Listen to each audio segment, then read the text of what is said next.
स्वागत है आप सभी लोगों का। आज हम लोग बात करने वाले हैं बिलियन चैप्टर में जितने भी इम्पोर्टेंट टॉपिक्स हैं, ऑल इम्पोर्टेंट टॉपिक्स हम लोग सिर्फ वन लेक्चर में ही कंप्लीट करने वाले हैं।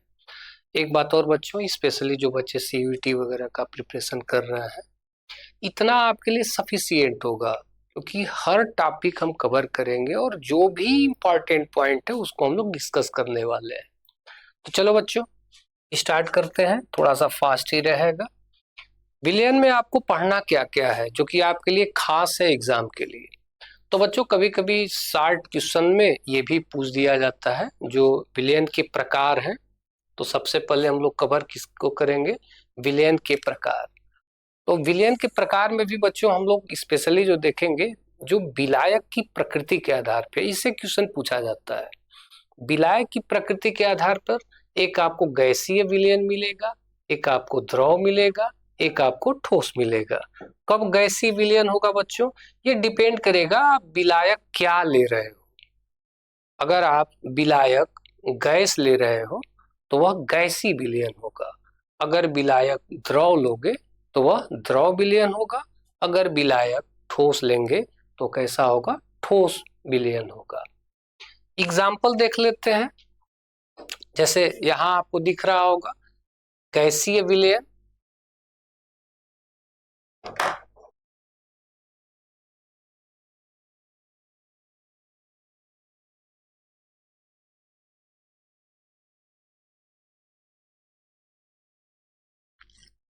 हेलो बच्चों, आज हम लोग बात करने वाले हैं विलयन चैप्टर।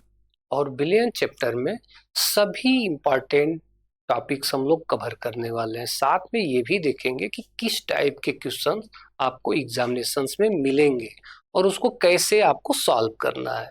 तो चलो बच्चों बिना लेट किए हुए हम लोग देखते हैं कि कौन से टॉपिक विलयन में आपके लिए इम्पोर्टेंट है। तो बच्चों सबसे पहले हम लोग विलयन के प्रकार की बात करते हैं। कभी शार्ट क्वेश्चन में ये क्वेश्चन हमेशा पूछ दिया जाता है और ये भी प्रकार जो हम लोग पढ़ेंगे वो ऑन द बेसिस ऑफ जो विलायक है, विलायक की प्रकृति के आधार पर। अगर बच्चों आप विलायक ठोस लेंगे तो वह विलयन ठोस बोला जाएगा। अगर आप विलायक द्रव ले रहे हैं तब हमारा विलयन द्रव विलयन बोला जाएगा। अगर विलायक गैस लेंगे तो विलयन हमारा क्या बोला जाएगा, गैस बोला जाएगा। जैसे कि यहाँ ये आपके पास गैसीय विलयन है। उदाहरण इसके क्या है, ऑक्सीजन नाइट्रोजन का मिश्रण, ठीक है। इसी तरह द्रव विलयन है जिसमें जल में घुली हुई एथेनॉल हो गया।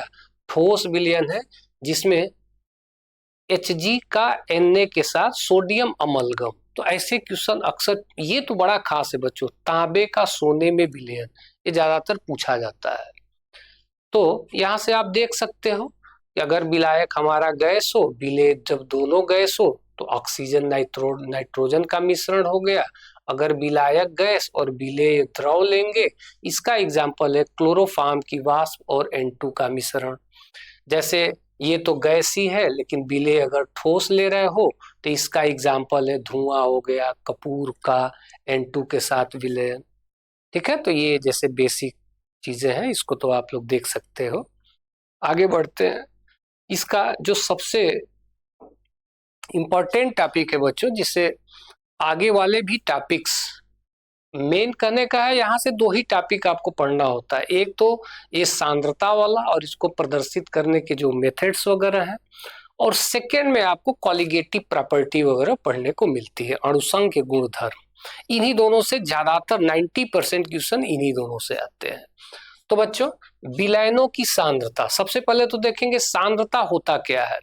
तो जिसका सांद्रता आप पता करते हो उस पदार्थ की मात्रा और विलयन का जो आयतन होगा, यानी जिसमें वो पदार्थ घुला होगा, उपस्थित होगा, उसी के अनुपात को हम क्या बोलते हैं, सांद्रता बोलते हैं। जो पदार्थ आप ले रहे हो बच्चों उसकी मात्रा ग्राम में लेंगे और जो जिस विलयन यानी उससे जो विलयन आप बनाएंगे उस विलयन का आयतन हम लोग लीटर में लेंगे। जैसे एग्जांपल है, अगर मान लीजिए 1 लीटर के विलयन में हम 5 ग्राम चीनी ऐड कर दिए हैं तो चीनी की सांद्रता क्या होगी, तो 5 ग्राम हमने ऐड किया है कितने में, 1 लीटर में। तो कहेंगे चीनी की सांद्रता 5 ग्राम प्रति लीटर होगी। तो यही है बच्चों सांद्रता। अब इस सांद्रता को प्रदर्शित करने के बहुत सारे मेथड हैं, तो उन मेथड्स के बारे में देख लिया जाए। तो विलयनों का सांद्रण व्यक्त करने की प्रमुख विधियां। तो बच्चों विलयनों की सांद्रता को ज्ञात करने की जो विधियां हैं उसमें एक तो है प्रतिशतता के रूप में, और यहाँ ये बच्चों जो भार बटा आयतन की है इसके बारे में थोड़ा हम लोग कुछ समय बाद बात करेंगे, ठीक है। तो प्रतिशतता का एक टर्म हो गया। प्रतिशतता के बाद आपके पास नॉर्मलता के रूप में, मोलरता के रूप में, फार्मलता के रूप में, मोल प्रभाज के रूप में बहुत सारे मेथड हैं जिनसे कि हम लोग सांद्रता को व्यक्त करते हैं। तो सबसे हाँ, इसमें भी बच्चों मोलरता और नॉर्मलता इनको लिया जाता है भार बटे आयतन के टर्म में। जब फार्मूला बताएंगे तो ये ज्यादा क्लियर होगा। और मोललता और मोल प्रभाज इनको लिया जाता है बच्चों भार बटे भार के टर्म में, ठीक है। ये सब क्या है तो इनके बारे में बात हम लोग करने वाले हैं जब मोललता मोलरता इन सबों के बारे में बात करेंगे। तो सबसे पहले हम लोग प्रतिशतता देखते हैं। ये प्रतिशतता क्या है बच्चों? प्रतिशतता में हमें 3 पढ़ने को मिलता है। वैसे आपके सिलेबस में 99% जो भी क्वेश्चन है वो भारानुसार पर ही मेंशन है, ठीक है। जो प्रतिशतता का पहला है उसको कहा जाता है परसेंटेज ऑफ W/W, जिसको बोला जाता है भारानुसार। अभी हम बता के आ रहे हैं बच्चों कि सांद्रता का मतलब C से जो रिप्रेजेंट करते हैं उसमें विलेय हो गया। अभी मात्रा वगैरह नहीं लिखेंगे, विलेय बटा विलयन, यही तो था सांद्रता। अच्छा, जब बच्चों अगर भारानुसार यूज करोगे तो दोनों का भार आपको लेना है। भारानुसार में विलेय का भार बटा विलयन का भार। अगर आयतनानुसार है बच्चों तो दोनों का आयतन आपको लेना है, विलेय का आयतन बटा विलयन का आयतन। अगर भार बटा आयतन है तो विलेय का भार और विलयन का आयतन लेना है। बस यही है बच्चों। क्वेश्चंस आपको कैसे मिलने वाले हैं इसके बारे में थोड़ा सा बात कर लिया जाए। तो देखो यहाँ वैसे फार्मूला वगैरह आप देख सकते हैं, इसे भारानुसार है तो विलेय की मात्रा ग्राम में बटा विलयन की मात्रा ग्राम में, ठीक है। प्रतिशत है तो 100 से मल्टीप्लाई कर देंगे तो ये भारानुसार हो जाएगा। आयतनानुसार का मतलब विलेय का आयतन बटे विलयन का आयतन, यही है। क्वेश्चंस यहाँ से आपको ऐसे मिलेंगे, जैसे सपोज दैट अगर ये लिख दिया जाए 10% W/W H2SO4, ऐसा लिखेगा। कहते इसका व्हाट मीन दिस, इसका क्या मतलब है? पहले तो आपको मतलब आना चाहिए। तो बच्चों यहां से W/W देकर हम ये जज कर लेंगे, या तो W/W दे दे या भारानुसार द्रव्यमान के अनुसार वो दे सकता है। तो W/W दिया, दैट मीन्स ये प्रतिशतता है। तो इसमें याद करने का तरीका आपका क्या होगा? जो सांद्रता हम लोग लिखते हैं वो क्या लिखते हैं? एक तो हमारे पास विलेय लिखते हैं, विलेय बटा विलयन, यही तो 2 चीज लिखते हैं। अच्छा, जब दोनों भार ही है तो क्या बोलेंगे? विलेय की मात्रा या विलेय का द्रव्यमान बटा विलयन की मात्रा या विलयन का द्रव्यमान, यही है। अब मतलब समझते हैं बच्चों।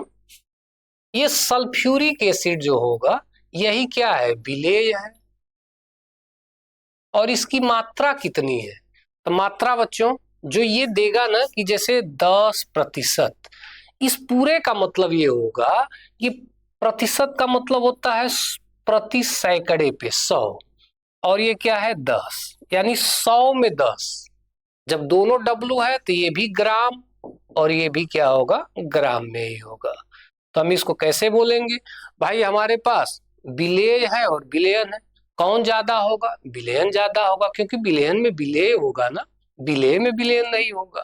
तो जो ज्यादा कौन है? ये है। तो कहेंगे 100 ग्राम का विलयन, उसमें 10 ग्राम H2SO4 है। कुछ इस तरीके से हम लोग पढ़ते हैं। न्यूमेरिकल आएगा बच्चों, लेकिन पढ़ना आपको आना चाहिए कि 100 ग्राम का विलयन जिसमें 10 ग्राम H2SO4। अगर यही चीज आपको ये लिख दे 10% W/W की जगह V/V लिख देता, तो वही ग्राम में न पढ़ के हम ml में पढ़ते हैं कि 100 ml का विलयन, उसमें 10 ml H2SO4। तो कुछ इस तरीके से हम लोग इसको पढ़ा करते हैं, और न्यूमेरिकल्स वगैरह आए तो आसान रहता है, देखते ही पकड़ लेंगे कि इसकी मात्रा इतनी ग्राम है और विलयन की मात्रा 100 ग्राम है। चलिए आगे देखते हैं। नेक्स्ट है बच्चों, जो सांद्रता को प्रदर्शित करने की जो विधियां हैं उसमें ये 3 बड़े खास हैं, और इसके बाद जो अणुसंख्य गुणधर्म आप पढ़ने वाले हो, वो अणुसंख्य गुणधर्म वाला जो चारों टॉपिक है वो इन्हीं तीनों पर डिपेंड करता है। ठीक है, तो ये आपके लिए बड़े खास हैं, इस चैप्टर के सबसे खास हैं, क्वेश्चन इन पे जरूर बनते हैं, या न्यूमेरिकल बने या थियरी भी बनेगा तो ये जरूर रहेंगे। तो इसको थोड़ा सा केयरफुली आप लोग समझोगे। बच्चों, मोलरता, मोललता एंड मोल फ्रैक्शन, मोल प्रभाज या इसको मोल अंश भी कहा जाता है। सबसे पहले तो हम लोग ये देखना चाहेंगे कि क्या इन तीनों में कुछ समानता आपको दिख रही है। तो कहेंगे तीनों में समानता दिख रही है, यहाँ भी मोल है, यहाँ भी मोल है और यहाँ भी मोल है, तीनों जगह मोल है। आया समझ में? तो तीनों में एक सिमिलरिटी, तो मोल हमें मिल गया। अब ध्यान देना बच्चों, अगर जब विलेय का मोल, शांति से सुनना, अगर जब विलेय का मोल विलयन के आयतन में होगा तो उस सांद्रता को मोलर सांद्रता, ये तो सब सांद्रता की विधि ही तो है, लेकिन विलेय का मोल अगर विलयन के आयतन में है तो ये सांद्रता मोलर सांद्रता बोली जाएगी और इसी को मोलरता बोलेंगे। लेकिन अगर उसी विलेय का मोल विलयन के आयतन में न होकर विलायक की मात्रा में हो, जैसे हम कह रहे थे कि 1 लीटर विलयन में 1 मोल घुला है, तो कहेंगे भाई कि मोल किसमें घुला है, विलयन के आयतन में घुला है, तब तो ये सांद्रता मोलरता हो गई। लेकिन अगर यही हम कहते कि भाई 1 मोल विलेय जो है 1 किलोग्राम विलायक में घुला है, तब तो विलयन की हम बात किए नहीं, 1 किलोग्राम विलायक की बात कर दिए। तो अगर विलायक में घुला हो तो उसको हम लोग मोललता बोलेंगे। चलिए, दोनों चीजें क्लियर हो गई। अब बात कर लेते हैं थोड़ा सा मोल पर, इसको थोड़ा साइड में रखते हैं, पहले इन दोनों पे बात करके देन इस पे डिस्कस किया जाएगा। ये क्लियर हो गया। अब फार्मूला हम कैसे बनाते हैं बच्चों? तो मोलरता का मतलब हो गया जो विलेय होगा उसका मोल विलयन के आयतन में होगा। अब मोल को हम n से रिप्रेजेंट करते हैं, विलयन का आयतन ले लिए लीटर में। कभी कभी आपको उलझाने के लिए क्या करेगा, अगर विलयन का आयतन आपको ml में दे दे तो करना तो हमें कुछ नहीं पड़ेगा, बस हमारे पास मोल होगा ही, लेकिन ये जो आयतन अगर ml में दे रहा है तो ऊपर हमें 1000 से मल्टीप्लाई कर देना है। लीटर में देगा तो कोई दिक्कत नहीं, लेकिन जहां अगर आयतन ml में दिया तो 1000 से गुणा कर दो। बहुत सारे बच्चों कभी कभी मोल ढूंढोगे तो आपको मोल नहीं मिलेगा, पदार्थ की मात्रा वगैरह दे देगा, तो ठीक है मात्रा दे दे तो कोई दिक्कत नहीं है। आप मोल, हमें पता है कि मोल n इज इक्वल टू पदार्थ की मात्रा W बटा पदार्थ का अणुभार m होता है, यानी इस n के जगह W बटा m हम लिख सकते हैं। बाकी भी इसी तरह है, अगर भी ml में हुआ तो 1000 से गुणा करेंगे, नहीं हुआ तो ऐसे ही छोड़ देंगे। तो ये हमारा क्या बन गया बच्चों, मोलरता। अगर मोललता की बात करें तो बस फर्क कहाँ आएगा कि विलयन के आयतन के जगह विलायक की मात्रा हो जाएगी।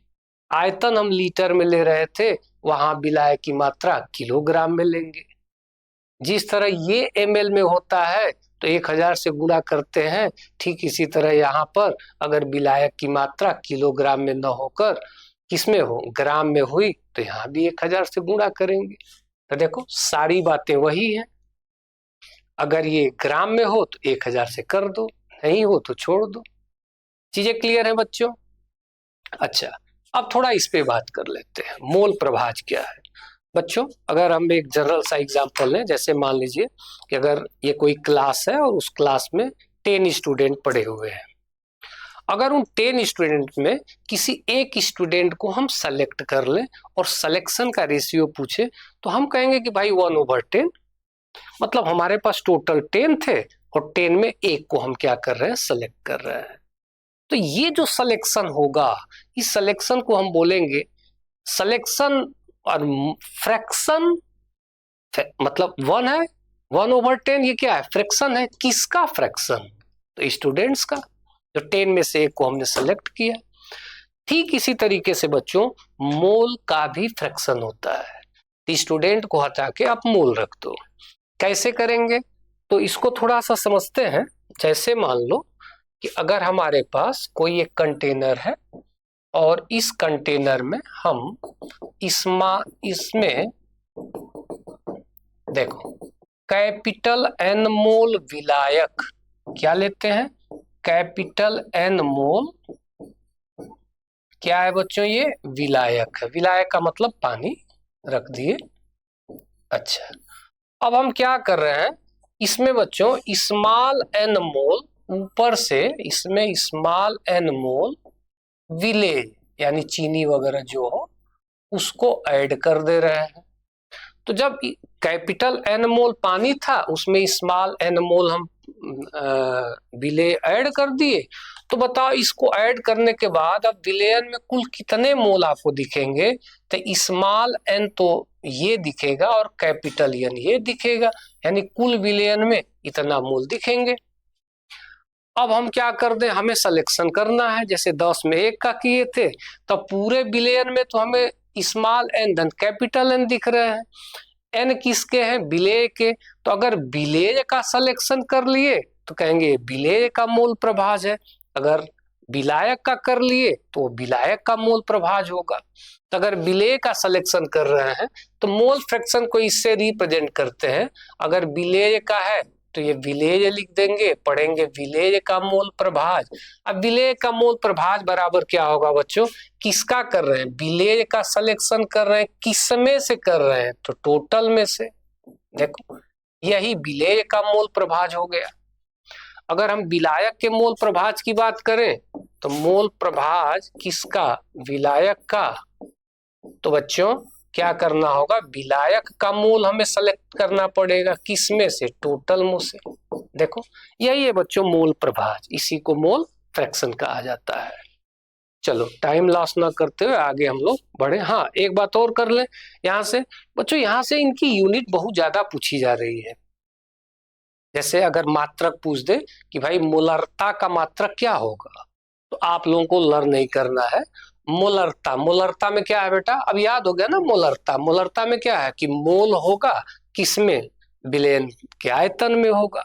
तो एक तो मोल का यूनिट मोल ही है और आयतन हमें लीटर में लेना है, तो मोल प्रति लीटर।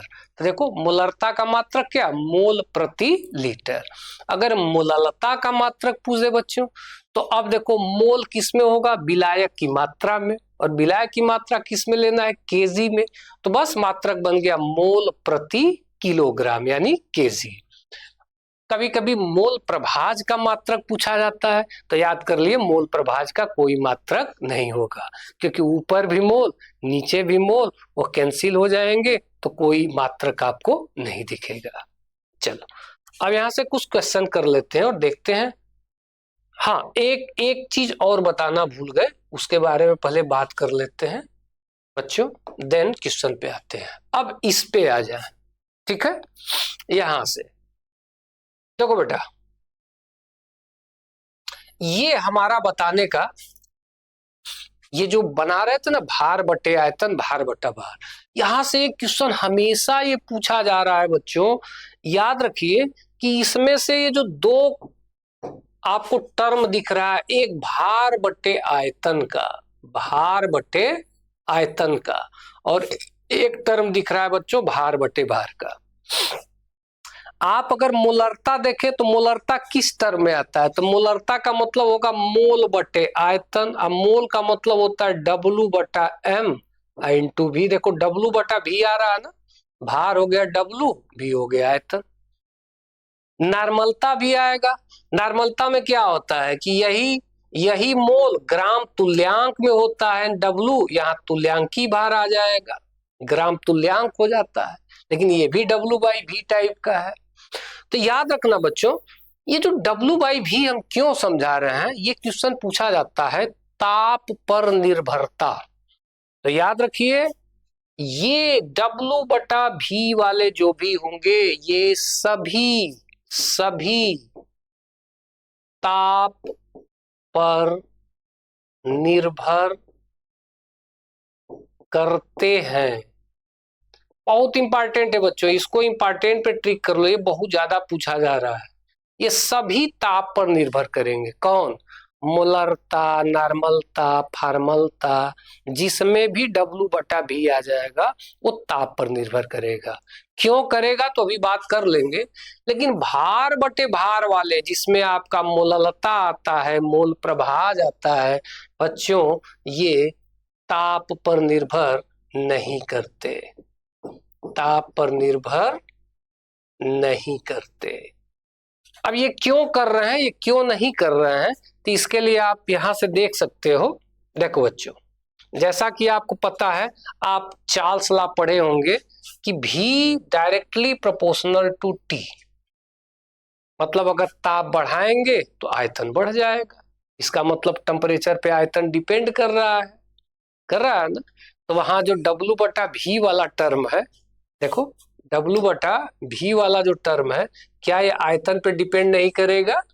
अरे ताप पर डिपेंड नहीं करेगा। देखो, क्योंकि V जब खुद, देखो ये आप कह सकते हैं ना, V डायरेक्टली प्रोपोर्शनल है टेम्परेचर के, ताप बढ़ा दोगे तो V बढ़ जाएगा। इसका मतलब यहां से समझो, 2-3 क्वेश्चन आपसे कंफ्यूज करके वो पूछ सकता है।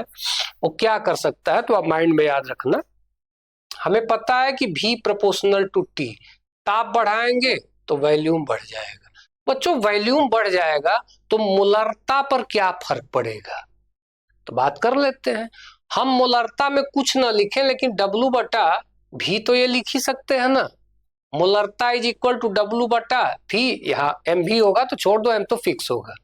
अब एक बात बताओ, ताप बढ़ा रहे हैं तो V क्या हो रहा है? बढ़ रहा है। अगर V बढ़ेगा तो मोलरता क्या होगा? घट जाएगा। अपोजिट है ना W/V। तो याद रखना, अगर ताप बढ़ा देंगे तो मोलरता कम हो जाएगी। किस वजह से? तो बायल्स लॉ से V proportional to T and मोलरता में W/V होता है। तो ये याद रखिएगा, और ये तो ताप पर निर्भर करेंगे ही नहीं।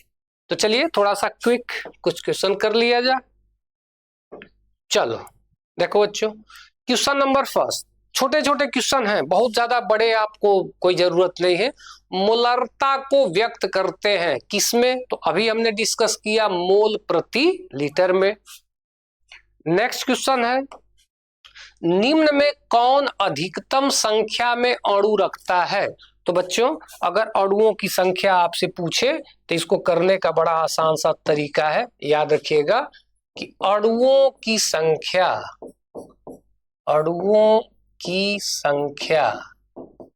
इज इक्वल टू होता है बच्चों मोलों की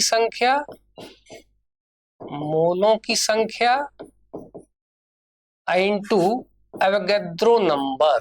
ये, और आपको पता है जब यहाँ सब ग्राम वगैरह दे दे, मोल देता तो डायरेक्ट हम पता कर लेते, लेकिन ग्राम दिया है तो मोल को थोड़ा ओपन कर देते हैं। तो हमें पता है कि मोल N बराबर होता है W/M, यानी पदार्थ की मात्रा बटा उसका अणु भार गुणे अवोगैड्रो संख्या। बस कुछ नहीं बच्चों, आप मोल मत लिख के पदार्थ की मात्रा बटा अणु भार अवोगैड्रो नंबर से गुणा कर दो, आ जाएगा अणु चाहे परमाणु जो भी पूछे। अब देख लो इसमें कौन भारी है। जैसे ऑक्सीजन का 16 ग्राम, पहले हम ऑक्सीजन वाला केस लेते हैं।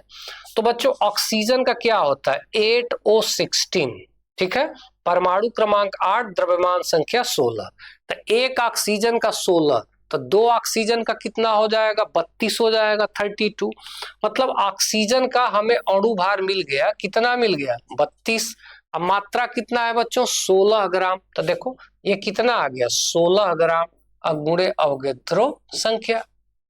तो 16 दूना 32, यहाँ रिजल्ट क्या आ जाएगा? 1/2 N आएगा। इसी तरीके से सबका पता करो। जैसे अगर पता करना है NO2 का, तो पता है बच्चों N का क्या होता है 7N14, नाइट्रोजन का 14 होता है, ऑक्सीजन का अभी पढ़ के जा रहे हो 16 होता है। क्या होगा 16 दूना 32, अब 32 14 32 10 42 4 46, 46 में भाग कर देंगे किसका, यानी 16 का, 16/46 हो जाएगा। अब गेद्रो नंबर से गुणा करो। नाइट्रोजन का होता है बच्चों 14, 14 दूना 28, 28 हो गया ना अणुभार, तो 7/28 हो जाएगा। यहाँ देखो हाइड्रोजन, हाइड्रोजन का होता है बच्चों 1H1, एक होता है। अब 2 हाइड्रोजन है तो कितना हो गया, अणुभार 2 हो गया, यानी 2/2 रिजल्ट क्या आ गया 1। बच्चों यहाँ पर आप जो भी लोगे सभी किस में आएंगे, फ्रैक्शन में आएंगे, भिन्न में आएंगे। कंप्लीट कौन आ रहा है ये, बाकी आप लोग खुद समझदार हो। आप तरीका हम बता दिए, यहाँ से पता करके देख लो किसकी वैल्यू ज्यादा है। चलो नेक्स्ट क्वेश्चन है बच्चों, मोलालता की इकाई है, बहुत ज्यादा पूछा जाता है। मोलालता का मतलब मोल विलायक की मात्रा में हो, मोल प्रति किलोग्राम। चलो एक क्वेश्चन है बच्चों, पोटेशियम आयोडाइड के 20% द्रव्यमान बटे द्रव्यमान, जो अभी हम लोग डिस्कस कर रहे थे W/W की, जलीय विलयन की मोलालता क्या होगी, जबकि पोटेशियम आयोडाइड का मोलर द्रव्यमान दे दिया है। आपको करना क्या है बच्चों, आपको पता है कि आप करोगे क्या, आपसे जो पूछ रहा है कि भाई मोलालता इज इक्वल टू क्या होता है, मोल बटा विलायक की मात्रा, विलायक की मात्रा, और मात्रा किसमें भाई, केजी में। चलो ढूंढो। अब आपको मोलालता तभी बता पाएंगे जब आपको मोल मालूम हो और विलायक की मात्रा मालूम हो। ढूंढते हैं क्या इस क्वेश्चन में सब दिया है, तो देखो पोटेशियम आयोडाइड का 20%, बस यही दिया है। तो आपको इसी से तो स्टार्टिंग में समझा रहे थे कि भाई पहले तो ये पकड़ो कि 20% पोटेशियम आयोडाइड, ये W/W है, पहले इसका मतलब क्या है, तो मतलब तो समझाया है कि W/W है तो दोनों ग्राम में होगा, कहेंगे 100 ग्राम का विलयन, कितने ग्राम का, 100 ग्राम का विलयन, जिसमें 20 ग्राम पोटेशियम आयोडाइड।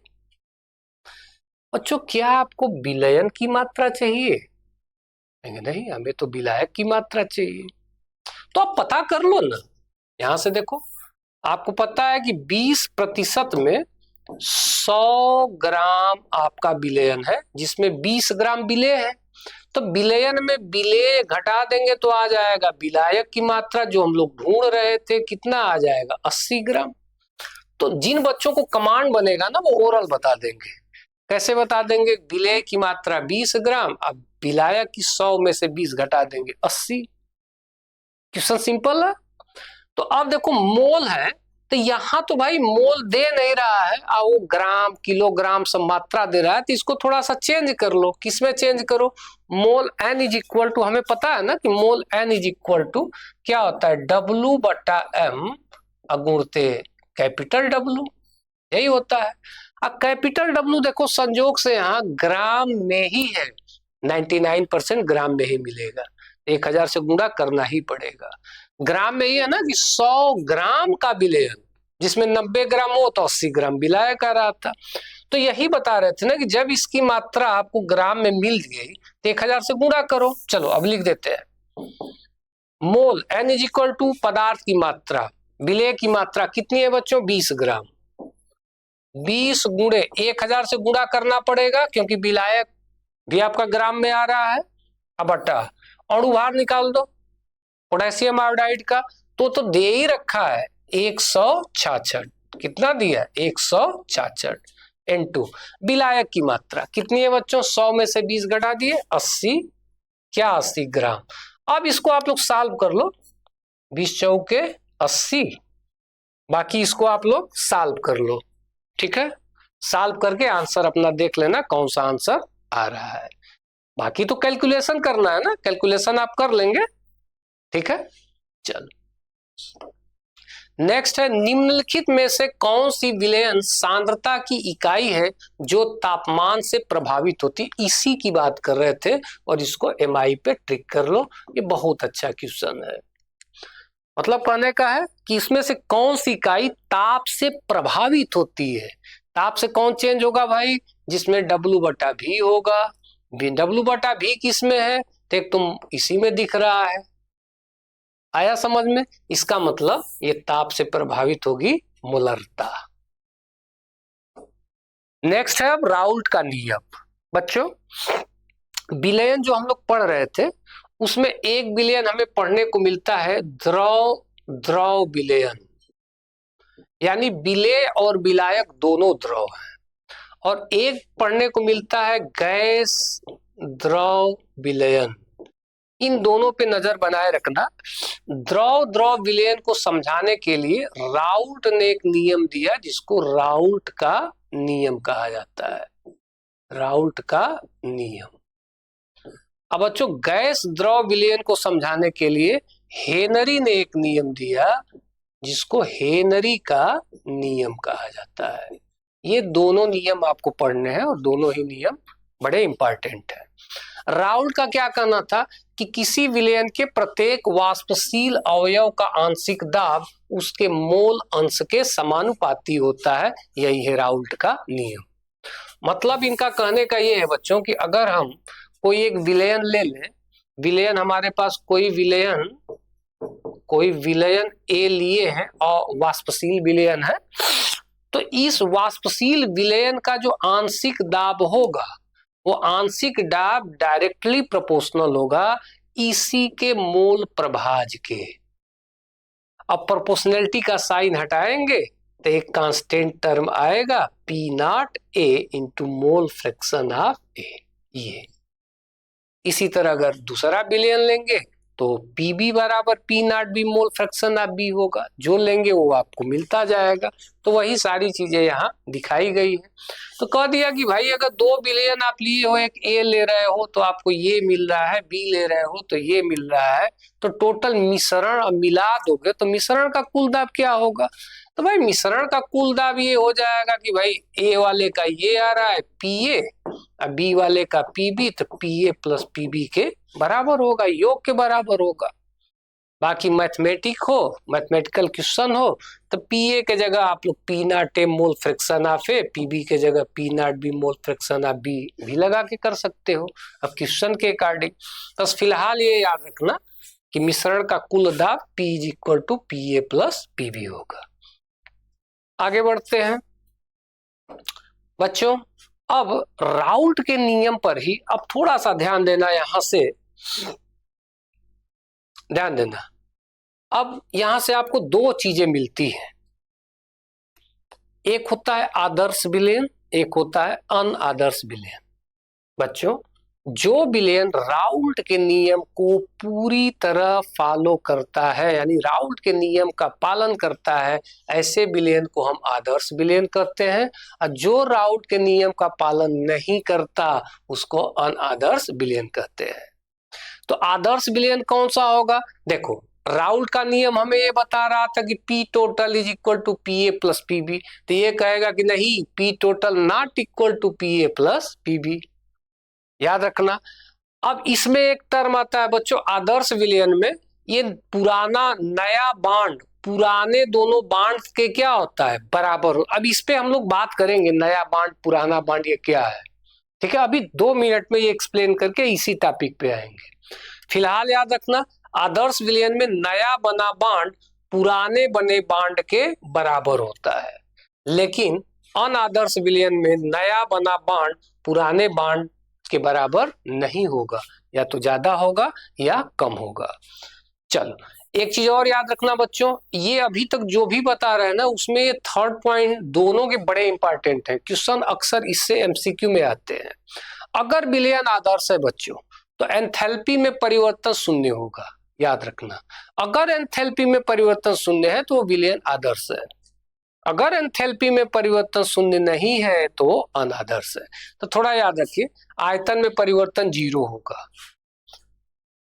उदाहरण क्या है, जैसे एन नॉर्मल हेक्सेन और नॉर्मल हेप्टेन, ये दोनों अगर मिलाओगे तो कैसा विलयन बनाते हैं, आदर्श विलयन के उदाहरण है। यहां देखो बच्चों, यहां कह रहा है कि एंथैल्पी में चेंज जीरो नहीं है, अनादर्श, आयतन में चेंज जीरो नहीं है, अनादर्श।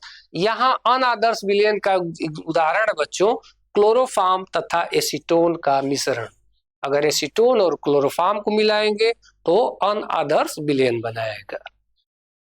बच्चों आगे बात करते हैं, चलो अब यही बात करते हैं जो नया बांध और पुराना बंध के बारे में बात कर रहे थे, थोड़ा इसको ध्यान से समझना। देखो बच्चों, जैसे आपने क्या किया कि दो विलयन ले लिया, एक विलयन ए है, तो बच्चों जो अगर ए ही विलयन ले रहे हो तो उसमें ए ही के तो टोटल मॉलिक्यूल होंगे। अच्छा, और जो बांड बनेगा वो ए के बीच ही बनेगा, वही दिखा दिया गया ए। दूसरा विलयन आप कोई बी ले रहे हो तो उसमें सिर्फ बी के ही मॉलिक्यूल होंगे और बंध जो बनेगा और बी के बीच बनेगा। अब हम कर क्या रहे हैं कि दोनों विलयनों ए और बी को ऐड करके मिला दे रहे हैं, ए का था बी का था, दोनों को मिला दिए। अब बच्चों जैसे ही विलयन ए और बी को मिलाएंगे तो अब जो नया विलयन बनेगा उस नया विलयन में अब आपको ए भी दिखेगा, बी भी दिखेगा, और आपको तीन बंध दिखेगा। एक तो ए और ए के बीच में भी दिखेगा, बी और बी के बीच भी दिखेगा, और एक नया बंध दिखेगा ए और बी के बीच में, जो कि पहले नहीं था। तो इसी से इनको बोल रहे हैं ए और बी के बीच जो बंध बने हैं इनको पुराना बंध बोल रहे हैं, और ए और बी को बोल रहे हैं नया बंध जो पहले नहीं था मिलाने से। इतना तो क्लियर हो गया होगा। अब ध्यान दीजिएगा बच्चों, अगर हम ये मान लें कि जब हम इनको मिलाए नहीं थे, ठीक है, तो इनकी जो बॉन्डिंग एनर्जी है, अब बॉन्डिंग एनर्जी पर ही डेविएशन विचलन डिपेंड करता है। मान लो अगर बॉयल करना है, मॉलिक्यूल को किसी तरीके से बाहर भेजना है, तो है क्या, वो डिपेंड करेगा। अगर मान लो स्टार्टिंग में जब हम मिलाए नहीं थे तो इनकी जो बॉन्डिंग एनर्जी थी वो मान लो 10 किलो जूल पर मोल है। कितनी है? 10 किलो जूल। अगर 10 किलो जूल एनर्जी आप देंगे तभी ये क्या होने लगते हैं, बॉन्ड ब्रेक हो जाता है और ऊपर की तरफ भगने लगते हैं। अच्छा, अब ध्यान देना, तो मिलाने से पहले ये जो बंध थी, बंध एनर्जी इनकी 10 किलो जूल थी। जब आप मिला दिए तो भाई ये तो वही चीज है पुराने वाले, तो इन पे तो हम बात ही नहीं करेंगे, नए वाले पे बात करेंगे। अब बच्चों ये जो नया बंध बना है, अगर इसकी भी एनर्जी 10 ही किलो जूल अगर हुई, क्या मतलब निकला, जब हम मिलाए नहीं थे तब भी 10 किलो जूल एनर्जी थी, और जब मिला दिए तो जो नया बंड बन रहा है इसकी भी बॉन्डिंग एनर्जी 10 किलो जूल पर मोल ही है। तो ऐसे विलयन को आदर्श विलयन बोलेंगे। जैसा देखिए, यदि नया बना बंध यानी ये, ठीक है, इसकी बॉन्ड एनर्जी पुराने वाले के बराबर हो तो विलयन आदर्श होगा। लेकिन बच्चों अगर अब यही कंडीशन बना, इनकी 10 है लेकिन जब नया बन रहा है तो इसकी मान लो बॉन्ड एनर्जी 15 हो गया, इसकी बॉन्ड एनर्जी क्या हो गया, 15 हो गया। तो अब क्या होगा, पहले तो आसानी से वो भग जा रहे थे, लेकिन अब आपको ज्यादा ऊर्जा देना पड़ेगा तब वो भगेंगे। समझ में आया? अच्छा, मान लो पहले 10 था और जब मिलाया तो इसकी बॉन्डिंग एनर्जी 5 किलो जूल हुई। इसका मतलब पहले बड़ा कठिनता से वो ऊपर जा रहे थे, लेकिन अब थोड़ा सा हिट करोगे तुरंत भगेंगे। ये कहानी है नया बंध और पुराने बंध की। याद रखना बच्चों, जब नया बंध अगर इसकी बॉन्ड एनर्जी पुराने से कम हुई तो वो धनात्मक विचलन दिखाएगा। अगर इसकी बंध एनर्जी कम हुई, कम ऊर्जा देना पड़ेगा तो तुरंत भगेंगे, तब वो क्या, कौन सा विचलन होगा, धनात्मक। अगर इसकी बंध एनर्जी उनसे ज्यादा हो गई तो ऋणात्मक विचलन। अगर दोनों बराबर हो गया तो आदर्श गैस कोई विचलन नहीं। तो ये कहानी है, ठीक है, थोड़ा याद रखिएगा इन सबों को, धनात्मक कब होगा, ऋणात्मक कब होगा, इसको एक बार आप लोग देख लो, क्वेश्चन यहां से बनते हैं। चलिए तो यही बातें हम लोग कर रहे थे बच्चों, यहाँ यहाँ जो भी हम लोग लिखे थे इसी के बारे में सब बात कर रहे थे, ये नया बंद और पुराने बंद के। आगे देखते हैं यहाँ। अब बच्चों ऑन आदर्श विलयन पर ही हम बात करेंगे। आदर्श तो हमारा फिनिश हो गया, लेकिन जो भी दिक्कत आ रही थी, ब्रांचेज बढ़ रहे थे, वो अनआदर्श पे। तो देखो एक और टाइप बना दिए। अनआदर्श विलयन में दो टाइप का विचलन हमें देखने को मिलता है। एक होता है धनात्मक विचलन, एक होता है ऋणात्मक विचलन। धनात्मक विचलन कब होगा बच्चों? धनात्मक विचलन में देखो ये राउल्ट के नियम को दोनों नहीं मानेंगे। राउल्ट का नियम क्या था कि PA is equal to P not A mole fraction of A, क्या नहीं, PA is greater than P not A mole fraction of A, यहाँ PA is less than P not A mole fraction of A, ये याद रखिए। धनात्मक विचलन में delta enthalpy में जो चेंज होगा बच्चों इज ग्रेटर देन जीरो।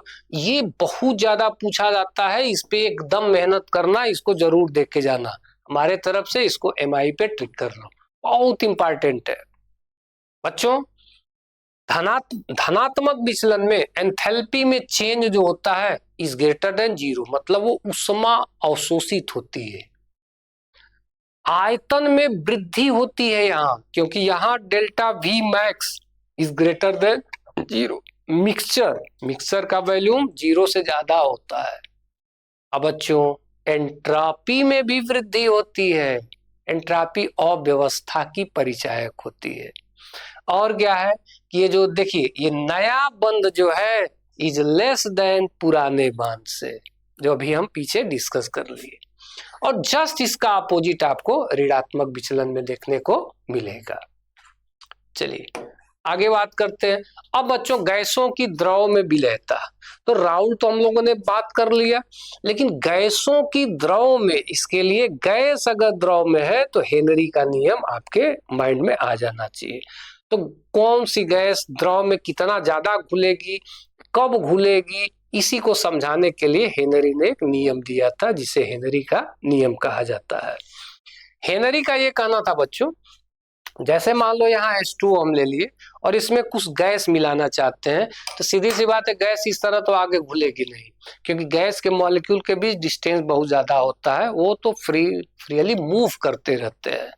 लेकिन क्या किया जाए कि अगर ऊपर से हम एक कंप्रेस प्रेशर लगा दें, पिस्टन लगा दें, तो अगर जैसे ही पिस्टन नीचे लाएंगे तो इन पे प्रेशर पड़ेगा, तो ये कहाँ जाएंगे? ऊपर तो जाएंगे नहीं, तुरंत नीचे आएंगे। फिर जैसे जैसे प्रेशर देते जाएंगे वैसे वैसे ये वाटर में क्या है, आते जाएंगे और घुलते जाएंगे। इसका मतलब निकला गैसों की घुलनशीलता किस बात पर डिपेंड कर रही है? ये जितना प्रेशर हम बाहर से लगा रहे हैं इस प्रेशर पर। तो हम कह सकते हैं कि गैसों की जो घुलनशीलता है, ठीक है, यानी वो किस बात पर डिपेंड कर रही है? प्रेशर डायरेक्टली प्रोपोर्शनल टू घुलनशीलता, या इसका द्रव्यमान, गैस का कितना द्रव्यमान घुलेगा आप जितना प्रेशर लगाओगे। अच्छा, बाद में हेनरी ने यह सोचा कि भाई जब गैसों की घुलनशीलता उसके द्रव्यमान पर निर्भर करती है तो उसके मोल पर भी निर्भर करेगी। अतः क्यों भाई? तो mole N is equal to W, चलो इसको हम ये M न लिख के W लिख देते हैं कि आपको कंफ्यूजन न रहे, नहीं तो अणुभार समझने लगेंगे। ठीक है, द्रव्यमान हमें पता है कि मोल N इज इक्वल टू होता है W/M, और पता है ना किसी भी पदार्थ का अणुभार तो फिक्स होता है, चेंज तो मात्रा वगैरह होगा। इसका मतलब मोल जो है पदार्थ की मात्रा के प्रोपोर्शनल होती है। तो देखो, यानी जब P W के प्रोपोर्शनल है तो हम ये भी लिख सकते हैं कि P प्रोपोर्शनल टू पदार्थ की मात्रा, सॉरी मोल। जब ये मोल के समानुपाती होगी तो आपको पता है ना मोल फ्रैक्शन, देखो सभी तो मोल ही है। तो हेनरी ने दिमाग लगाया, कहा कि नहीं नहीं ये सब छोड़ो, गैसों की घुलनशीलता जो है वो गैस के मोल फ्रैक्शन किस पे डिपेंड करेगी? मोल फ्रैक्शन ऑफ गैस P। ये क्या हो रहा है? मोल फ्रैक्शन ऑफ गैस, गैस के मोल प्रभाज पर। इसी गैस के मोल प्रभाज को यहां हम लोग घुलनशीलता बोलते हैं, यानी जितना ज्यादा प्रेशर लगाओगे गैस उतना ही ज्यादा घुलेगी। अब यहां से प्रोपोर्शनल का साइन हटाओ तो एक कांस्टेंट आता है, इसी को बोलते हैं हेनरी कांस्टेंट। इसको क्या बोलते हैं बच्चों? हेनरी कांस्टेंट, ये याद रखना। हाँ, एक बात और, ये कांस्टेंट है कब? जब तक जब तक आप टेम्परेचर कांस्टेंट लिए हो। ये सारा प्रोसेस हो रहा है स्थिर ताप पर, ताप को स्थिर रख के, ये माइंड में रहे। अगर जब टेम्परेचर आप चेंज कर दोगे तो ये के एच अब स्थिरांक नहीं रहेंगे, ये भी ज्यादा और कम होने लगेंगे। चलो समझा ही देते हैं उसको भी बच्चों। तो यहां से आपको एक बात पता चल गई। अब देखो, अगर हम P को स्थिर कर दें, P को क्या कर दें? कांस्टेंट कर दें, स्थिर कर दें, तो बच्चों जब P स्थिर करके अब टेम्परेचर में चेंजेस करने लगे तो उस समय क्या हो जाएगा? जब ये कांस्टेंट है तो यहां हम लिख दिए KH इंटू गैसों की घुलनशीलता। ये इसको हम क्या लिखते हैं? गैस की घुलनशीलता। अच्छा, अब देखो बच्चों, जब अगर दो टर्म का गुणनफल कोई कांस्टेंट टर्म हो तो याद रखना, अगर एक बढ़ाओगे तो दूसरा घटेगा। और आपको पता है कि जब ताप बढ़ाओगे तो गैसों की घुलनशीलता कम होती है। क्यों कम होती है भाई? आप देखते हो ना कि अगर पानी को गर्म करोगे, ठीक है, तो गैस बाहर निकलती है ना, मतलब एनर्जी मिल जाती है, वो ज्यादा घुलेगी कहाँ और तुरंत जगह छोड़ के भगने लगेगी। इसका मतलब निकला कि ताप बढ़ाओगे तो गैस की घुलनशीलता क्या होगी? कम होगी। और याद रखो, जब गैस की घुलनशीलता कम होगी तो हेनरी कांस्टेंट ज्यादा। इसी पे क्वेश्चन पूछेगा, याद रखना, ये आप लोग कहीं नोट कर लो कि अगर ताप बढ़ा देंगे तो घुलनशीलता कम होगी और हेनरी कांस्टेंट की वैल्यू ज्यादा। तो याद रखिए, अगर हेनरी कांस्टेंट की वैल्यू कहीं ज्यादा दिया हो तो समझ लो गैस कम घुलेगी। हेनरी कांस्टेंट कम है तो गैस ज्यादा घुलेगी।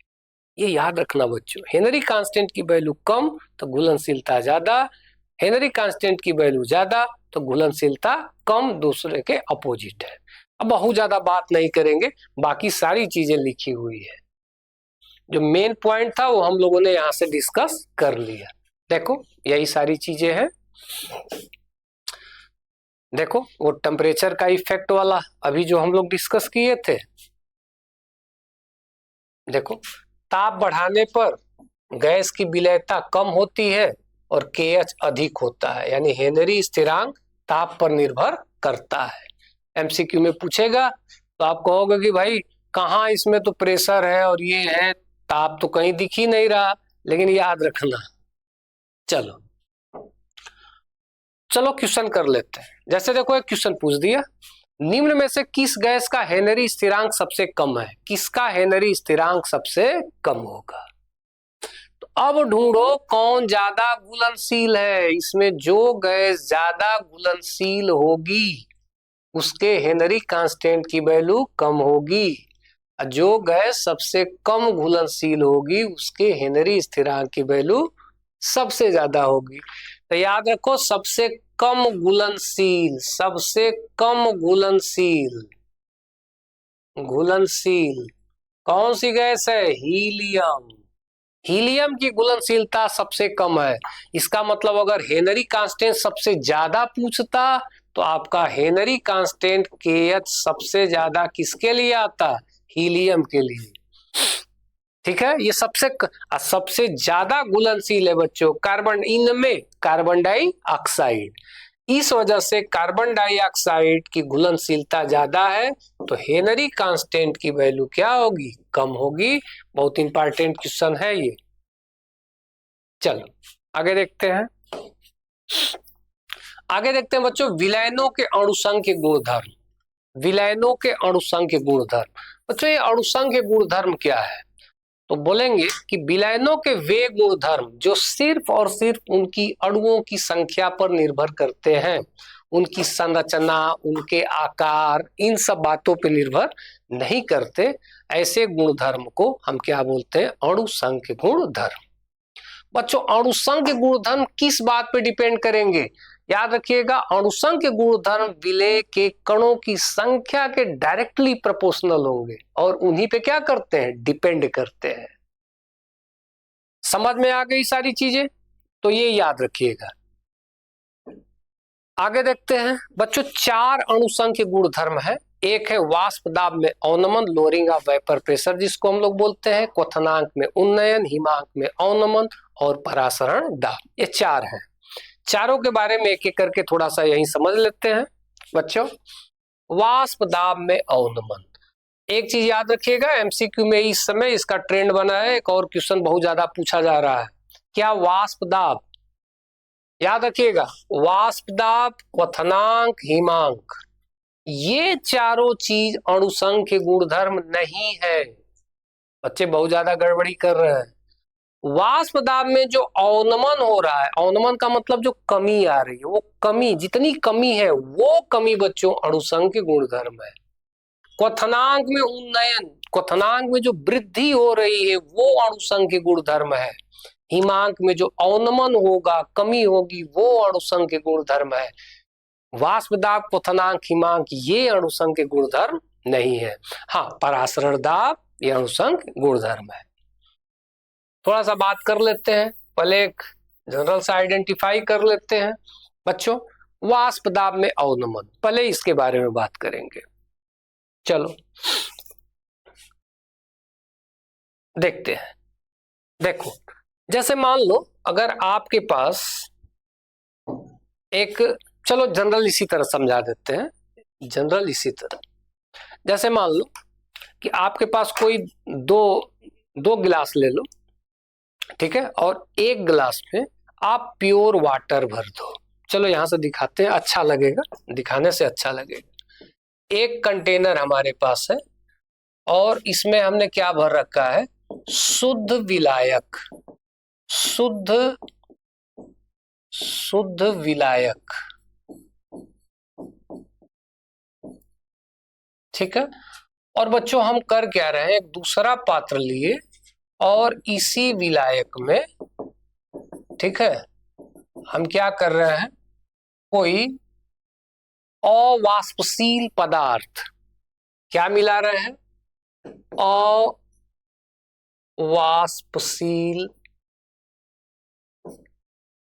अवाष्पशील पदार्थ इसमें हम मिला दे रहे हैं। जब ये अवाष्पशील पदार्थ मिलाओगे बच्चों तो ये क्या बन जाएगा, ये विलायक है ही, ये विलेय है ही, ये मिला बना देंगे, विलयन बना देंगे। क्या बना देंगे, विलयन बना देंगे। अच्छा, अब सोचना, अगर एक गिलास में आप वाटर लिए हो और उसके ऊपर पेपर वगैरह आप ढक के रख दो, 2 घंटे के बाद आप देखो तो पेपर हटाओगे तो उसमें मॉइस्चर दिखेगा। वो मॉइस्चर कैसे आया, क्योंकि वाटर क्या हो रहा होगा, वेपराइज हो रहा होगा, वेपर बन रहा होगा, तभी तो उसके मॉलिक्यूल उस पेपर से जाके टकरा है। इसी को बोला जाता है बच्चों वाष्प दाब। अच्छा, ये वाष्प दाब किसका था, विलायक का था। अगर विलायक के वाष्प दाब को हम P0 से दिखाएं, ये किसका है, शुद्ध विलायक का, जब हम कुछ मिलाए वगैरह नहीं थे। अच्छा, अब क्या करो, अब हमने क्या किया कि वही शुद्ध विलायक लिया और उसमें कोई अवाष्पशील पदार्थ मिला दिया। बच्चों एक पदार्थ वाष्पशील होता है और एक होता है अवाष्पशील। वाष्पशील का मतलब ये होता है कि अगर उसको मिला दोगे तो वाष्प यानी वेपर बहुत ज्यादा बनाएगा। अवाष्पशील का मतलब है कि अगर उसमें वेपर बन भी रहा था तो अगर वो मिला दोगे तो भाप जल्दी बनने नहीं देगा, इसको अवाष्पशील बोलते हैं। तो इसका मतलब देखो, ये अगर प्योर कंडीशन में था तो भाप ज्यादा बना रहा था अपना जितना बनता है, लेकिन अवाष्पशील मिला दोगे तो इसी पानी में जो पहले कुछ बन भी रहा था वो अब भी और भी कम हो जाएगा। तो अब बताओ किसका वाष्प दाब ज्यादा है। अगर विलायक के वाष्प दाब को P0 से और विलयन के वाष्प दाब को PS से हम दिखा दें, ठीक है, तो जब किसी शुद्ध विलायक में कोई अवाष्पशील पदार्थ मिला के जो विलयन बनाते हैं तो विलयन के वाष्प दाब में कमी आ जाती है। किसकी वजह से, इनकी वजह से। कितनी कमी आई, जैसे मान लो स्टार्टिंग में ये सपोज दैट 3 है, ठीक है, और जब विलयन बना दोगे तो हो सकता है ये आपका क्या हो, 2 हो जाए, मतलब इससे थोड़ा ही कम होगा लेकिन कम होगा। कितना कम हुआ, तो अब भाई ज्यादा में से कम को घटा दो, कहोगे कि 1। अब बच्चों ये जो फर्क आ रहा है, जितने की कमी आ रही है, इसी कमी को बोला जाता है वाष्प दाब में, इसी कमी को अपेक्षिक अवनमन, अपेक्षिक नहीं अवनमन मतलब कमी। चीजें क्लियर है? अच्छा, अब ये चीज ये आपको याद रहे। तो बच्चों अगर हम यहां से देखें कि वाष्प दाब में अवनमन क्या है, तो वाष्प दाब में अवनमन का मतलब ये होगा कि शुद्ध विलायक का वाष्प दाब, यहां से लिखते हैं शुद्ध विलायक का वाष्प दाब अब माइनस विलयन का वाष्प दाब। देखो इस अंतर को ही हम बोलते हैं वाष्प दाब में अवनमन। अब ध्यान देना बच्चों, वाष्प दाब में अपेक्षिक अवनमन, अपेक्षिक क्या है? अपेक्षित का मतलब ये होता है किसी के रिस्पेक्ट में किसी चीज को कैलकुलेट करना। जैसे यहां हम किसके रिस्पेक्ट में करेंगे, हम सॉल्यूशन का अगर कर रहे हैं तो किसके रिस्पेक्ट में, विलायक के। भाई विलायक का ज्यादा था, ठीक है, आज हम मिला दिए तो कम हो गया, तो विलायक के रिस्पेक्ट में इसका कम आया। तो अगर इस रेशियो को दे देंगे P not minus P S बटा पी जीरो, इसको बच्चों हम लोग वाष्प दाब में अवनमन बोलेंगे, लेकिन इस रेशियो को वाष्प दाब में अपेक्षिक अवनमन बोलते हैं। इसी रेशियो को क्या बोलते हैं? वाष्प दाब में अपेक्षिक अवनमन। और बच्चों वाष्प दाब में अपेक्षिक अवनमन जो होगा वो विलेय के मूल प्रभाज के बराबर होगा, और इसी को हम लोग राउल्ट का नियम बोलते हैं। ये नियम कौन सा है? राउल्ट का नियम। कौन सा नियम? अपेक्षिक अवनमन संबंधी नियम। क्योंकि राउल्ट का मेन नियम वही था जो पीछे बढ़ाए थे, उसी नियम का डेराइव करके एक छोटा सा बच्चा फॉर्म ये है। ये तो एग्जाम में अगर पूछे तो याद रखिए ये नियम राउल्ट का वाष्प दाब का अपेक्षिक अवनमन संबंधी नियम है। अच्छा, ये नियम हो गया। अब हम लोग बात करते हैं बच्चों क्वथनांक में उन्नयन। क्वथनांक में उन्नयन, अगर इस क्वथनांक में उन्नयन को देखें तो अब यहां से ध्यान देना, हमारे पास ये शुद्ध विलायक था और इसमें और फिर वही काम, विलायक पानी ले लियो, उसका क्वथनांक देखो, उसमें अवाष्पशील पदार्थ मिला दो। अब क्वथनांक देखो, क्वथनांक में क्या फर्क आया। बच्चों आपको पता है कि जो विलायक आप ले रहे हो, यानी विलायक जो पानी है, तो क्वथनांक को हम TB से दिखा दें, यानी बॉइलिंग टेम्परेचर, उबलने वाला। एक बात बता, चलो T0 ले लेते हैं, इसका T0 और इसका क्या ले लेते हैं, सोल्यूशन है तो TS ले लेते हैं। अब समझो हमें पता है कि जो जल पानी होता है उसकी जो बॉइलिंग पॉइंट होती है, यानी जो क्वथनांक होता है वो होता है 100 डिग्री सेंटीग्रेड, मतलब 273 केल्विन। अगर केल्विन में बात करें तो 273 केल्विन होता है, ये तो पता है। अब बताओ अगर पानी को आप हीट करोगे तो 273 केल्विन पर ही वो बॉयल होना स्टार्ट हो जाएगा। लेकिन अगर पानी में आप थोड़ा सा चीनी मिला दो, उसको हीट करो,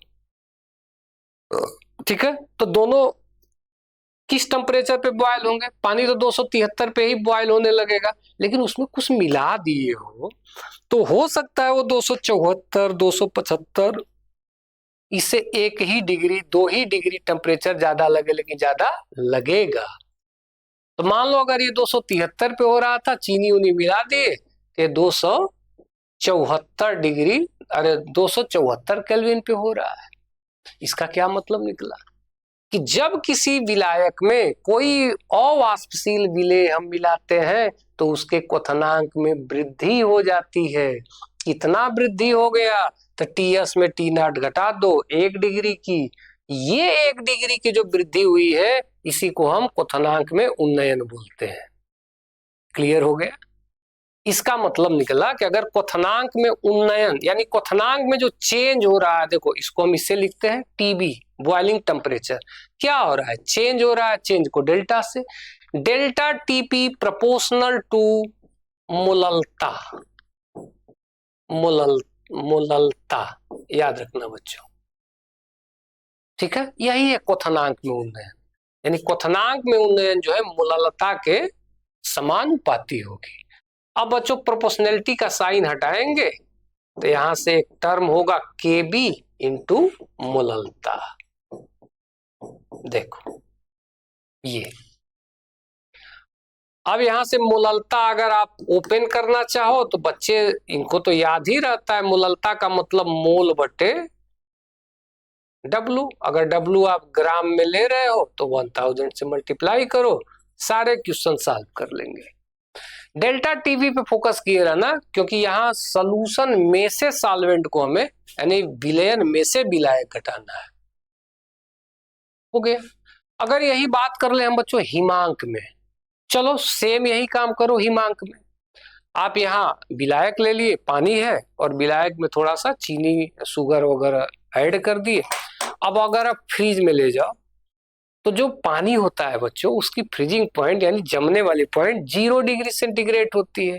0 डिग्री सेंटीग्रेड का मतलब 273 सॉरी यहाँ 273 लिखे थे बच्चों, ठीक है, 373 होगा कहाँ, क्वथनांक वाले में जो हम वहां ऐड किए थे, ठीक है, क्योंकि 100 ऐड करोगे ना।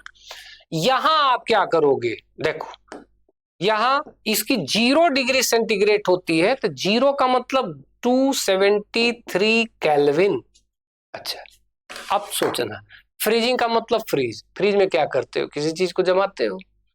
अगर हम आपसे कह दें कि भाई पानी है इसको ले जाके जमाओ और पानी में थोड़ा सा चीनी मिला दो उसको ले जाके जमाओ, पहले कौन जमेगा, तो सीधी बात चीनी वगैरह मिला है वो तो गाढ़ा हो गया है, वो पहले ही ना जम जाएगा, गाढ़ा है तो पहले ही जम जाएगा, लेकिन पानी थोड़ा सा लेट जमेगा।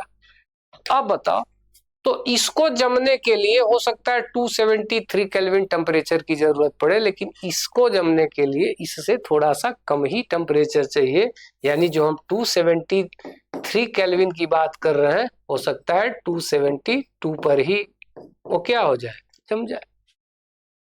यहाँ पे हमने क्या देखा कि भाई पहले ज्यादा था लेकिन इसके मिलाते ही कम हो गया, फर्क कितने का आया, फिर वही काम जो हम लोग वाष्प दाब वाला करते थे ना वही काम है, यानी 1 डिग्री का आया। इसी को बोला जाता है हिमांक में अवनमन। तो इसको रिप्रेजेंट करते हैं बच्चों, सेम यही काम करो, यहाँ देखो डेल्टा टीबी के जगह पे डेल्टा टी, बस जहां जहां बी है वहां वहां एफ यूज कर दो, डेल्टा टी बी के जगह एफ इज इक्वल टू के एफ इंटू सेम यही चीज आप लिख दो, बस बी के जगह एफ लगा दो।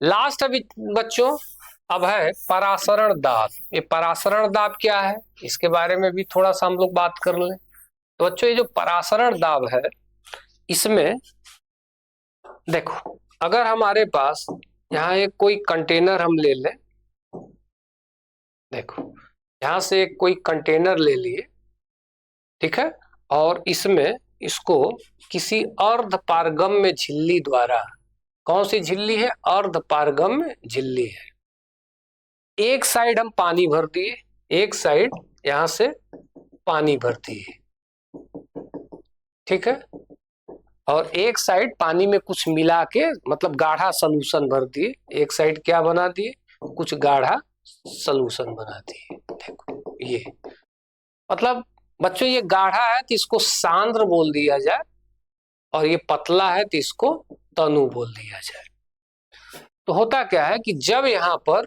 हम कोई अर्ध पारगम्य झिल्ली लगाते हैं तो ये जो तनु विलयन है, ठीक है, अब समझो कि जैसे मान लो अगर ये पूरा एरिया है और इस एरिया में यहाँ एक साइड बहुत ज्यादा पानी है, एक साइड बहुत ज्यादा पानी है, एक साइड कम पानी है, तो अगर यहाँ से आप फोल करोगे तो पानी कहाँ जाएगा, ज्यादा से कम की तरफ।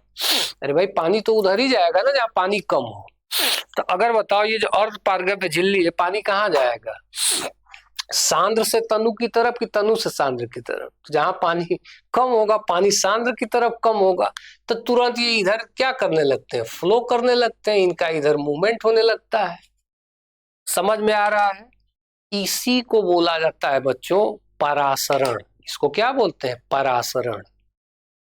यानी किसी अर्ध पारगम्य झिल्ली द्वारा तनु विलयन से सांद्र विलयन की तरफ होने वाला स्वतः अपने आप प्रवाह क्या कहा जाता है? परासरण। अब हम सोच रहे हैं कि ये परासरण की क्रिया न हो, परासरण की क्रिया रुक जाए, तो इस परासरण की क्रिया को रोकने के लिए बाहर से क्या किया जाता है? दाब लगाया जाता है। कैसे? तो देखो, ये किधर मूव कर रहा है? इस साइड मूव कर रहा है, तो हम क्या किए कि इस साइड एक पिस्टन लगा दिए, पंप। ये जैसे ही चले वैसे ही हम थोड़ा सा पिस्टन नीचे कर दिए। अब इससे क्या फर्क पड़ेगा बच्चों? इससे एक फर्क ये पड़ेगा कि जब ये इस साइड मूव कर रहे हैं, तो जब हम वहां से प्रेशर अप्लाई करेंगे ना, तो ये क्या करेंगे? इनके मूवमेंट को धीरे धीरे क्या करेंगे? ब्लॉक करेंगे। ये इधर से जाएंगे, उधर से प्रेशर आएगा, तो ये धीरे धीरे रुकेंगे। एक ऐसा प्रेशर आएगा कि अब ये इधर जा ही नहीं पाएंगे। उसी प्रेशर को बोला जाता है परासरण दाब।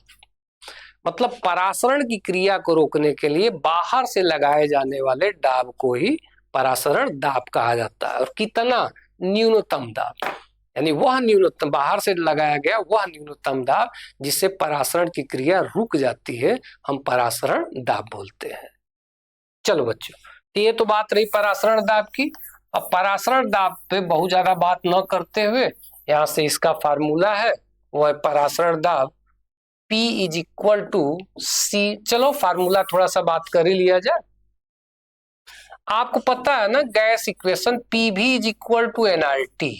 PV is equal to NRT। बच्चों क्या इसको हम ये लिख सकते हैं? P बराबर N बटा VRT। देखो V को डिवाइड कर दिए। क्या ये N बटा V अभी पीछे पड़ के आ रहे हैं? मोल बटा आयतन। क्या इसी को हम मोलरता बोलते थे? मोलरता सांद्रता को प्रदर्शित करने की विधि भी थी। तो बस बन तो गया। P बराबर, ये सांद्रता को प्रदर्शित करने की विधि है, क्या लिख सकते हैं? CRT। कभी क्वेश्चन सॉल्व करना तो इस C पे थोड़ा दिमाग दौड़ाए रखना। C क्या है? मोलर सांद्रण है। R गैस कांस्टेंट है, वैल्यू वही रहेगा 0.0821। T टेम्परेचर है, P परासरण दाब है। आगे बात कर लेते हैं। अब क्या है इसमें? तो अब ये सारी चीजें आप लोग देख सकते हैं, जिसपे हम एक एक करके लगभग डिस्कस कर ही चले हैं। देखिए सारी बातें हम लोग तो कर ही चुके, ये सारी बातें कर चुके हैं। हाँ, यहाँ से एक चीज ये नोट कर लेना बच्चों, इस पे क्वेश्चन आपको मिलता है, ठीक है, कि द्रव का वाष्प दाब इनवर्सली प्रोपोर्शनल टू 1/, क्वथनांक। बहुत बढ़िया क्वेश्चन मिलता है बच्चों। वाष्प दाब, अगर वाष्प दाब ये होता है बच्चों इनवर्सली प्रोपोर्शनल टू 1/, क्वथनांक। अगर क्वथनांक ज्यादा होगा बच्चों तो वाष्प दाब कम होगा। चलो देख लेते हैं बच्चों। यहाँ है क्वेश्चन, निम्न में से किस विलयन का वाष्प दाब जल में निम्नतम होगा? जल में किसका वाष्प दाब कम होगा? तो बताओ, पहले देख लो क्वथनांक किसका ज्यादा होगा। तो भाई अणु किसमें ज्यादा है? वही तो क्वथनांक ज्यादा होगा। तो देखो यहाँ तो आपको दो दिख रहे हैं, सुक्रोस में एक ही दिखेगा, BaCl2 में 2N1 3 दिख जाएगा। और यहाँ देखो Na3 यानी 3 Na 1 PO4, यहाँ 4 दिखेगा। देखो तो क्या बना? 2 दिखा, 1 दिखा, 3 दिखा, 4 दिखा। तो 4 का मतलब बच्चों इसका क्वथनांक ज्यादा होगा। क्वथनांक ज्यादा होगा। अब क्वथनांक ज्यादा होगा तो वाष्प दाब कम होगा। दोनों व्युत्क्रमानुपाती है, वाष्प दाब कम होगा। तो यहां से इसको ट्रिक कर लो। चलो आगे क्वथनांक में उन्नयन पे अभी हम लोग बात कर लिए, इसके बारे में भी सारी बातें हम लोग कर चुके हैं। अब यहां से क्वेश्चन कर लेते हैं। एक वायुमंडलीय दाब पर यूरिया के 0.1 मोलल जलीय विलयन का क्वथनांक 100.18 डिग्री सेंटीग्रेड है। जल का मोलल उन्नयन स्थिरांक पूछा है। क्या करेंगे बच्चों? तो इसके लिए थोड़ा सा ध्यान देते हैं। पहले तो हमें पता है कि क्वथनांक में उन्नयन क्या होता है। क्वथनांक में उन्नयन delta TB is equal to KB into molality, मोललता, यही है, सबको पता है। अच्छा, हमसे क्या पूछ रहा है, मोलल उन्नयन स्थिरांक यानी ये केबी की वैल्यू पूछ रहा है। तो पता है कि KB is equal to delta TB divided by मोललता। सारी वैल्यू आप लोग पुट कर दो। क्या डेल्टा टीबी दिया है, क्वथनांक में उन्नयन दिया है? तो कहेंगे नहीं दिया है। बहुत से बच्चे यहां भी गड़बड़ी करते हैं। ये जलीय विलयन का क्वथनांक कितना दिया है? अब बच्चों आपको पता है ना कि डेल्टा टीबी में क्या होता है, विलयन का क्वथनांक। याद करो, T naught minus sorry TS minus T naught. विलयन का क्वथनांक माइनस विलायक का क्वथनांक, इसके अंतर को डेल्टा टीबी बोलेंगे। यहाँ उन्नयन दे दिया होता तो लिख देते, लेकिन बस केवल दे दिया जलीय विलयन का क्वथनांक। तो चलो ठीक है, कोई दिक्कत नहीं। मोललता तो दे रखा है ना 0.1। 0.1 का मतलब 10⁻⁻1 दिया है। अच्छा, यहां देखो टीएस यानी विलयन का क्वथनांक दे दिया है 100.18 डिग्री सेंटीग्रेड दिया। बच्चों टी नॉट, अरे भाई विलायक का तो पता है ना क्वथनांक, 100 डिग्री सेंटीग्रेड नहीं पता है क्या? पता है 100 डिग्री सेंटीग्रेड, और ये 10⁻⁻1 है। शेष काम आप कर लो। अरे भाई 100 में 100 घटा 0.18, 0.18 0.18 का मतलब 18 गुणे 10 का घात -2 हो गया, और 10 घात -1 ऊपर गया, 10 घात +1 हो गया, इंटू 10 कर दो। ठीक है, कर लेना। आगे हिमांक में अवनमन पे बात हम लोग कर चुके हैं। आगे यहां से क्वेश्चन करना है, किस विलयन का परासरण दाब उच्चतम होगा? इसमें से किस विलयन का परासरण दाब ज्यादा होगा? तो बच्चों याद रखो, परासरण दाब किसका ज्यादा होगा? यहां देखो, यूरिया सिर्फ 1 मोल 1 अणु देगा, ग्लूकोज 1 अणु देगा, HCl देखो 1 H 1 Cl, एक 2 चार्ज है यानी 2 देगा, 2 2 1 3, यानी जितना ज्यादा आयन रहेंगे उतना ही ज्यादा परासरण दाब ये सब होंगे, यानी डी वाला सही होगा। यानी 10 ग्राम ग्लूकोज का परासरण दाब P1, 10 ग्राम यूरिया का P2 तथा 10 ग्राम सुक्रोज का P3 को 250 ml जल में घोला गया तो 273 केल्विन पर इनके परासरण दाब में क्या संबंध होंगे? अब ये क्वेश्चन कह रहा है, तो यहां से इसको भी हम लोग इजी वे में सॉल्व कर सकते हैं। बच्चों कैसे कर सकते हैं? तो हमें पता है ना परासरण दाब, परासरण दाब P is equal to CRT या CST। अच्छा एक बात बताओ, 10 ग्राम 10 ग्राम 10 ग्राम फिक्स है ना 10 ग्राम। अच्छा दूसरी बात क्या है, 250 ml ये भी फिक्स है। अच्छा जल में घोला गया तो 273। एक चीज बताओ बच्चों, इनके परासरण दाब में हमें संबंध पूछ रहा है, तो चलो यहां से एक चीज देखो, पहले कर लेते हैं। कुछ करना नहीं है, पहले परासरण दाब को ओपन करो। P इज इक्वल टू सी क्या है? मोलर सांद्रण। मोलर सांद्रण का मतलब मोल बटे आयतन, मोल बटे आयतन का मतलब W बटा M इंटू V, यही है ना? अरे W बटा M मोल हो गया, N ओवर V मोलर सांद्रण हो गया, इंटू RT, यही तो था CST, C मोलर सांद्रण था। अच्छा अब यहां से देखो इसमें से फिक्स क्या है, 10 ग्राम मतलब सभी 10 ग्राम है, यानी W आपका कांस्टेंट हो गया। कांस्टेंट हुआ कि नहीं? सबके लिए W 10 है तो W लिखना जरूरी नहीं होगा। और क्या है भाई, देखो और 250 ml जल में ही सबको घोला जा रहा है, यानी आयतन भी क्या हो गया?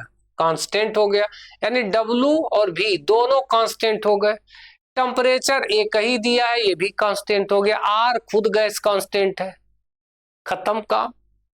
इसका मतलब ये निकला कि जब सारे कांस्टेंट हो गए तो हमें ये मिल रहा है P इनवर्सली प्रोपोर्शनल टू 1 बटे अणु भार, M क्या है? अणु भार। क्वेश्चन आपका इसी पर है। देखो इसका मतलब ये निकला बच्चों कि इसमें से जिसका अणु भार ज्यादा होगा उसका परासरण दाब कम होगा। निकाल के देख लो। जैसे ग्लूकोज तो ग्लूकोज का क्या होता है, ग्लूकोज का C6H12O6 यही होता है, 12 छक 72 और प्लस H का 1 ये 12 हो जाएगा और 16 छके 96, 6 2 8 2 10, 9 1 10 8 18, 180 ग्लूकोज का कितना होगा 180। यानी इसका जब परासरण दाब हम P1 कर दिए प्रोपोर्शनल, तो चलो ग्लूकोज का P1 है, इसका कितना आ रहा है 180 आ रहा है, अणुभार 180 आ रहा है। अच्छा, अगर हम यूरिया की बात करें NH2CO NH2 यूरिया का 60 होता है, क्या होता है 60, इसका P2 है और कितना आ रहा है 60 आ रहा है। अब अगर बात करें सुक्रोज की तो C12H22O11 320 या 42 वगैरह कुछ समथिंग ये आते हैं, ठीक है। चलो 300 हम BC लिख दे रहे हैं, कैलकुलेट कर लेना ये।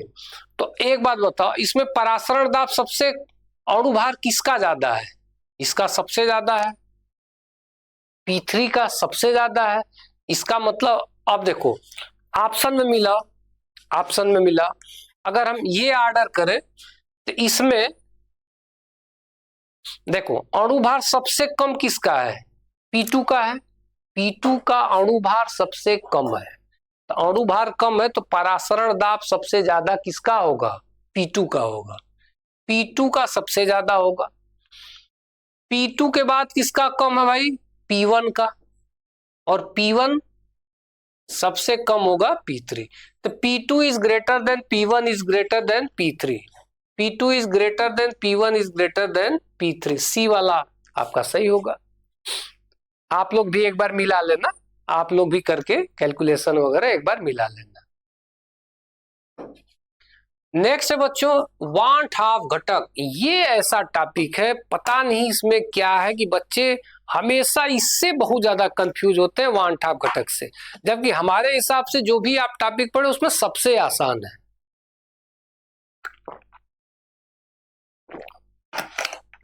वांट हाफ घटक, चलो थोड़ा बात कर लेते हैं वांट हाफ घटक क्या है।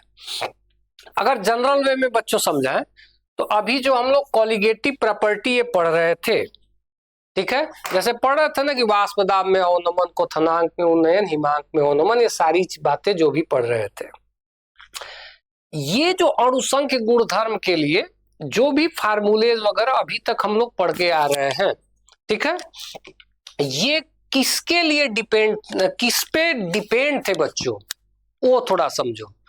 तो वो सिर्फ विद्युत अनपघट्यों के लिए थे, जैसे अभी ग्लूकोज ले लिए, यूरिया ले लिए, ठीक है, शुगर ले लिए, इसको पानी वगैरह में डालोगे तो सिर्फ एक ही मोल देते हैं, ठीक है, तो उन्हीं के लिए ये सब फार्मूले थे।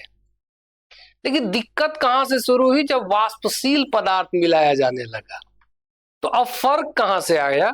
जैसे एक एग्जांपल से समझो, अगर हमारे पास यूरिया है NH2CO NH2, अगर जब यूरिया का जल अपघटन करेंगे बच्चों, वाटर में डालेंगे, तो ये आयनित होता ही नहीं है, आपको यूरिया ही मिलेगा, NH2CO NH2, एक मोल मिलाए तो आपको एक मोल यही मिलेगा, ठीक है। लेकिन अगर यही हम NaCl, अगर एक मोल NaCl ले लिए तो आपको एक मोल Na+ और एक मोल Cl- आयन देखने को मिल जाएगा। अब इसी से बच्चों फर्क आ गया, क्या फर्क आया कि जो भी फार्मूलेज वगैरह बनाए गए थे सब इस बेसिस पे थे, ठीक है, कि भाई एक मोल डाल रहे हैं तो हमें एक मोल मिल रहा है। लेकिन दिक्कत कहां से शुरू हुई कि जब आप विद्युत अपघट्ट मिलाने लगे तो जो हमारा जो कैलकुलेटेड वैल्यू था, ठीक है, वो ऑब्जर्व वैल्यू से उसमें क्या आने लगा, फर्क आने लगा। जैसे मान लो हम कैलकुलेट किस पे करेंगे, हम तो कैलकुलेट यही करेंगे ना कि भाई एक है तो एक मोल हमें मिल रहा है, उस वही सब फार्मूला अप्लाई करके करेंगे। लेकिन इन रियलिटी क्या हो रही है कि जब उसकी रियलिटी लैब वगैरह में चेक हुई तो पाएगा कि नहीं भाई, ये तो 2 आ रहा है, ज्यादा आ रहा है। तो यही कहा जाता है कि जो ऑब्जर्व वैल्यू है और कैलकुलेटेड वैल्यू, दोनों में क्या आने लगी, फर्क आने लगा। किसकी वजह से? जब हम विद्युत अपघट्य मिलाने लगे या कुछ ऐसा पदार्थ मिलाने लगे जो आयन में बट जाते हो। तो वो जितने भी फार्मूले थे, हिमांक में अवनमन, क्वथनांक में उन्नयन, वाष्प, जो भी थे, ठीक है, उन सब में प्रॉब्लम आने लगी विद्युत अपघट्यों को लेकर। अब इसी चीज को समझाने के लिए वांट हाफ ने एक घटक दिया जो कि आई है। अब बहुत सारे बच्चे बड़ा प्रेशर में आ जाते हैं, बुकों में मार्क डिफिनीशन वगैरह ये सब फार्मूला सब पढ़ने लगते हैं। कुछ नहीं करना है बच्चों, कहानी की तरह उसके बारे में 1 मिनट बस सुनो। बच्चों वो जो आई है, उस आई का काम क्या था? वो आई सिर्फ और सिर्फ हमें यही इंफॉर्मेशन देता था कि भाई जो रियल वैल्यू और ऑब्जर्व वैल्यू है, अरे ऑब्जर्व वैल्यू और जो हमारी कैलकुलेटेड वैल्यू है, इसमें कितने गुना का फर्क आ रहा है। जैसे हमने कैलकुलेट किया कि भाई इतना आना चाहिए, जबकि इन रियलिटी आया कुछ दूसरा, ज्यादा आ गया। भाई कितना ज्यादा आ गया ये कौन बताएगा? आई बताएगा। या हम कैलकुलेट किए कि भाई इतना आना चाहिए, उससे कम आ गया, कितना गुना कम आ गया, ये कौन बताएगा? आई। तो सब फार्मूला वगैरह छोड़ो, आई का मेन रोल यही है, जो कि हमें बताएगा कितने गुना ज्यादा या कितने गुना कम है। चलो ये तो, चलो यहां से देख लेते हैं कि वांट हाफ घटक आई। वांट हाफ ने एक घटक आई प्रस्तुत किया जिससे संयोजन तथा वियोजन, ये संयोजन वियोजन क्या है तो अभी बता रहे थे ना कि वो बढ़ भी सकता है और घट भी सकता है। क्यों भाई? क्योंकि आप यहां से आप देख लो, लोग तो खुद इतना, जैसे NaCl आप ले, चलो एक एग्जांपल लेते हैं, 2HI ले लेते हैं, हाइड्रोजन आयोडाइड। हाइड्रोजन आयोडाइड बच्चों ये किसमें अपघटित होता है? H2 प्लस I2 में। देखो बन रहा है। अच्छा, या NaCl का एग्जांपल लो, NaCl किस में बन रहा है? Na प्लस में और Cl माइनस में। तो इसको हम क्या बोल रहे हैं? ये वियोजित हो रहा है। यानी जब कोई भी एक बड़ा पदार्थ 2 या 2 से ज्यादा छोटे छोटे पदार्थों में बढ़ जाए तो उसको वियोजन बोलते हैं। पहले 1 मोल था, बाद में 2 मोल हो गया। तो हम ऑब्जर्व 1 पे कर रहे, हो गया 2, यानी आई की वैल्यू वियोजन के केस में बढ़ जाएगी।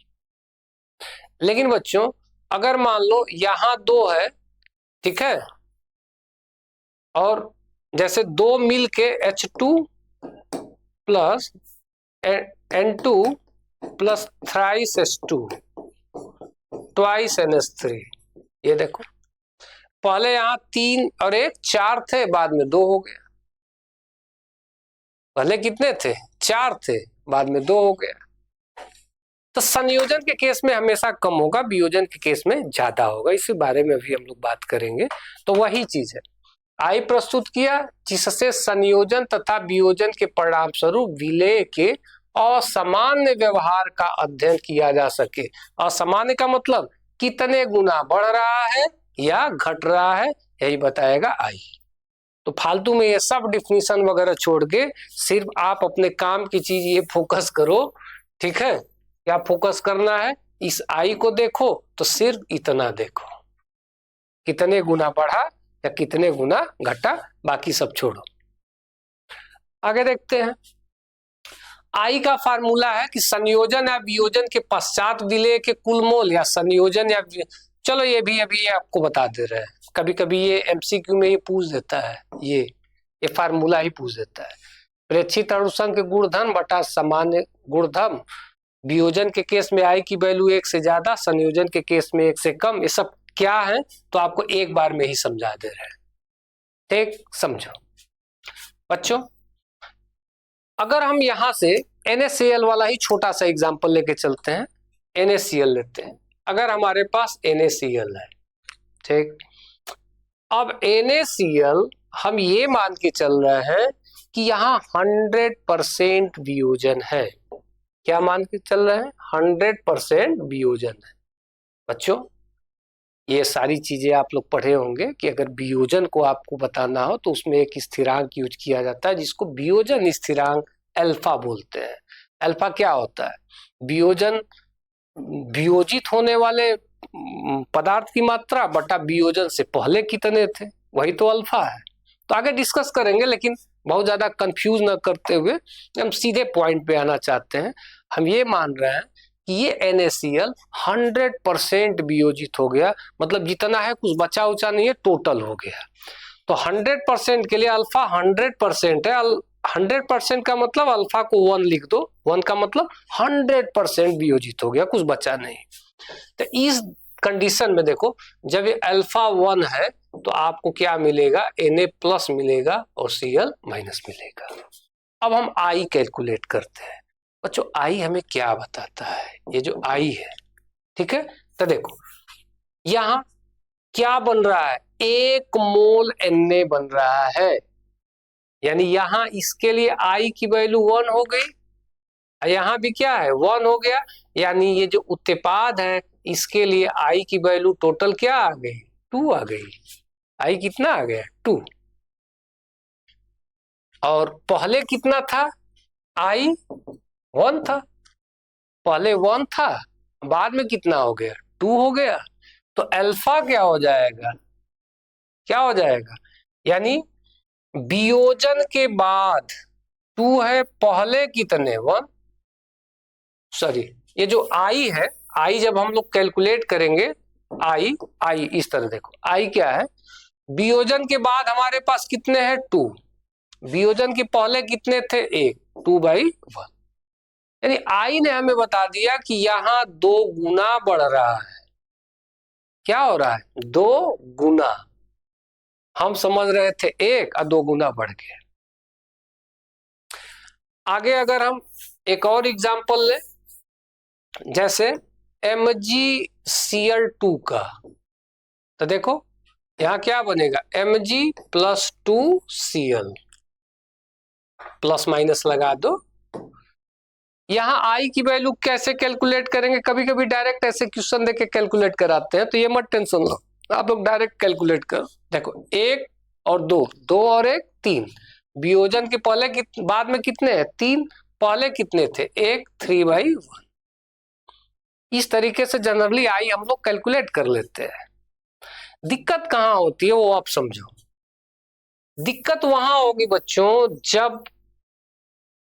जब 100% डिसोसिएशन ना हो, वहां उस पे बात कर लेते हैं।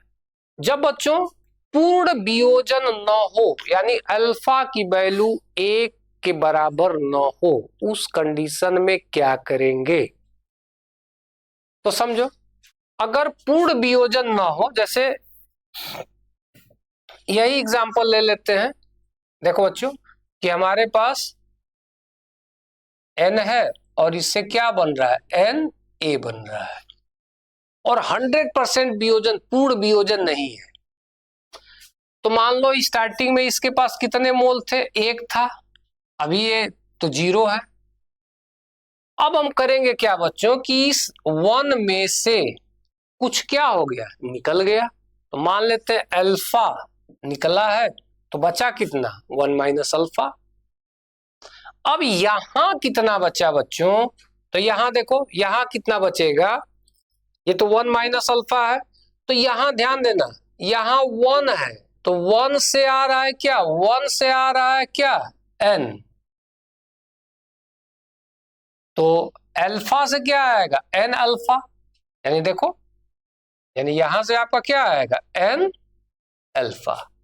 नहीं समझ में आया? फिर से समझो, ये 1 है, इस समय 0 है, अब 1 में से अल्फा हटा दिए तो यहाँ क्या बचेगा? N alpha. अगर यहाँ 2 होता तो 2 अल्फा, 3 होता तो 3 अल्फा। अब वियोजन की मात्रा पता कर ले। कैसे पता करेंगे? तो वियोजन की मात्रा या आई की गणना कर ले। I इज इक्वल टू, ध्यान दो, I इज इक्वल टू वियोजन के बाद का मतलब 1 माइनस अल्फा अब प्लस एन अल्फा, यही है ना वियोजन के बाद, बटा वियोजन से पहले। वियोजन से पहले क्या था? 1 था। अगर इसको हम लोग सॉल्व करें तो इसको हम क्या लिख सकते हैं? देखो 1 minus alpha, 1 minus alpha plus N alpha divided by 1 is equal to I था। ठीक है, तो ये 1 लिखो या ना लिखो तो बात तो एक ही है ना। देखो एक काम करो, इस 1 को उस साइड भेज दो और अल्फा कॉमन ले लेते हैं, तो 1 उस साइड आएगा, अल्फा कॉमन ले लेंगे। ठीक है, तो 1 को अगर यहां करेंगे तो हम लिख सकते हैं आई माइनस 1, और यहां से अगर हम अल्फा को कॉमन ले लेते हैं, ठीक है, तो n माइनस 1 हो जाएगा। देखो ये बच्चा, so alpha is equal to I minus 1 over n minus 1। ये फार्मूला यूज करोगे बच्चों। जब वियोजन न हो तब, किस केस में? पूर्ण वियोजन न हो तब।